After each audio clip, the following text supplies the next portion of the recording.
Jananayagan release தள்ளி வைப்பு அப்படிங்கிற செய்தி தான் இன்னைக்கு சமூக வலைதளத்தில் வைரலாகவே போயிட்டு இருக்குது. ஜனநாயகன் படம் 9ஆம் தேதி ரிலீஸ் ஆகிறதாட்டு இருந்தது. இன்னும் சென்சார் சர்டிஃபிகேட் கிடைக்காதனால அது தள்ளி வைக்கப்பட்டிருக்குது.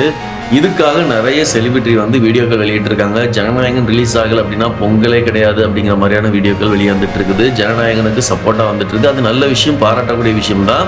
ஏன்னா அவங்க தொழில் சார்ந்த ஒரு விஷயம் தடைப்பட்டு இருக்கும்போது இந்த அளவுக்கு வாய்ஸ் கொடுக்குறாங்க. அதே வாய்ஸை சமூகத்தில் நடக்கிற பிரச்சனை நேரங்களிலும் இந்த மாதிரியான வாய்ஸ்களை வெளியிட்டு மக்களுக்கு சப்போர்ட் பண்ணினாங்க அப்படின்னா கண்டிப்பாக பாராட்டக்கூடிய விஷயம். மக்களுக்கு ஒரு பிரச்சனை அப்படின்னா அவங்க கண்டிப்பாக வாய்ஸ் கொடுக்க போகிறதில்ல.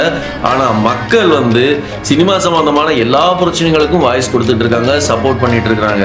அதே மாதிரி மக்களுக்கு நடக்கிற அநியாயம் அக்கிரமங்களுக்கும் இந்த மாதிரியான செலிபிரிட்டி வாய்ஸ் கொடுத்தாங்க அப்படின்னா அது இன்னும் அதிகமாக பலன் கிடைப்பதற்கான வாய்ப்பு இருக்குது.